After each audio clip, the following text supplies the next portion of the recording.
So hello everyone, welcome to our YouTube channel pharmacy Mitra. आज की इस वीडियो में हम लोग बात करने वाले हैं बायोकेमिस्ट्री के सिलेबस के बारे में, यानी बायोकेमिस्ट्री में हमें क्या क्या पढ़ना होता है। तो चलिए शुरू करते हैं इस वीडियो को बिना देर किए। गाइस, बायोकेमिस्ट्री जो कि डिप्लोमा इन फार्मेसी और बैचलर इन फार्मेसी दोनों में एक बहुत ही इम्पॉर्टेंट सब्जेक्ट है। डिप्लोमा इन फार्मेसी में इसे फर्स्ट ईयर में पढ़ाया जाता है।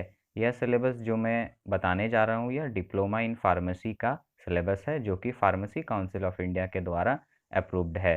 बैचलर इन फार्मेसी का सिलेबस मैं किसी और वीडियो में डिस्कस करूँगा। तो चलिए शुरू करते हैं। बायोकेमिस्ट्री के सिलेबस को 7 पार्ट्स में डिवाइड किया गया है। पहला पार्ट है आपका इंट्रोडक्शन टू बायोकेमिस्ट्री। इसमें हम बायोकेमिस्ट्री के डेफिनेशन के बारे में जानते हैं, उसकी इम्पॉर्टेंस के बारे में जानते हैं, बायोकेमिस्ट्री का स्कोप क्या है, कुछ मेटाबॉलिज्म और बायोमॉलिक्यूल्स के बारे में हम इंट्रोडक्शन टू बायोकेमिस्ट्री के चैप्टर में स्टडी करते हैं। दूसरा चैप्टर है हमारा प्रोटीन्स का। प्रोटीन्स के चैप्टर में हम प्रोटीन के डेफिनेशन, इसकी केमिस्ट्री जिसमें होते हैं इसके कुछ स्ट्रक्चर, प्रोटीन्स का रोल, पॉलीपेप्टाइड्स और एमिनो एसिड्स, प्रोटीन्स के क्लासिफिकेशन, इनके क्वालिटेटिव टेस्ट क्या क्या हैं, प्रोटीन्स की बायोलॉजिकल वैल्यू के बारे में और प्रोटीन्स की कमी से होने वाले डेफिशिएंसी डिजीजेस के बारे में पढ़ते हैं। तीसरा चैप्टर है हमारा कार्बोहाइड्रेट्स का। कार्बोहाइड्रेट्स के बारे में भी हम वही सब चीज़ पढ़ते हैं जो प्रोटीन्स के चैप्टर में भी हमने देखा था।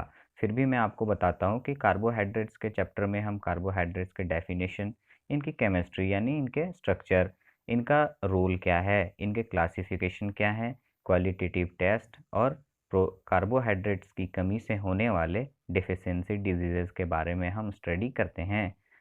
चौथा चैप्टर है हमारा लिपिड्स का। लिपिड्स में हम लिपिड्स की डेफिनेशन, इसकी केमिस्ट्री, इसके रोल क्या हैं, इसके क्लासिफिकेशन, इसके क्वालिटेटिव टेस्ट और लिपिड्स की कमी से हमारे बॉडी में होने वाले डिफिशियंसी डिजीजेस के बारे में डिस्कस करते हैं। अगला चैप्टर है हमारा विटामिन्स का। विटामिन्स के चैप्टर में हम विटामिन्स के डेफिनेशन, इनकी केमिस्ट्री, विटामिन्स के हमारे शरीर में क्या रोल होते हैं, विटामिन्स के अलग अलग क्लासिफिकेशन और विटामिन्स की कमी से होने वाले डेफिशिएंसी डिजीजेस, हमारी लाइफ में वाटर और मिनरल्स के क्या रोल हैं और को इंजाइम्स के बारे में पढ़ाई करते हैं। अगला चैप्टर है हमारा इंजाइम्स का। इंजाइम्स के चैप्टर में हम इंजाइमेटिक एक्शन यानी इंजाइम्स कैसे कैसे काम करती हैं उनके बारे में और वैसे कौन कौन से फैक्टर्स हैं जो कि इंजाइम के एक्शन को अफेक्ट करते हैं उसके बारे में स्टडी करते हैं। इंजाइम्स के चैप्टर में इंजाइम्स का डेफिनेशन और क्लासिफिकेशन भी इम्पॉर्टेंट है। सबसे लास्ट पार्ट है थेराप्यूटिक्स का।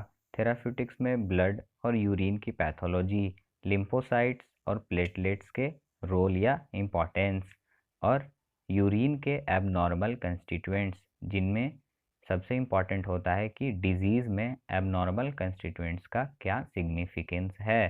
सो ये था आपका बायोकेमिस्ट्री का सिलेबस। बहुत ही जल्द मैं इन चैप्टर्स के ऊपर भी वीडियो बनाने वाला हूँ, जिसका लिंक मैं आपको डिस्क्रिप्शन में डाल दूँगा। So very very thank you for watching this video. मिलते हैं अगले वीडियो में नए टॉपिक के साथ।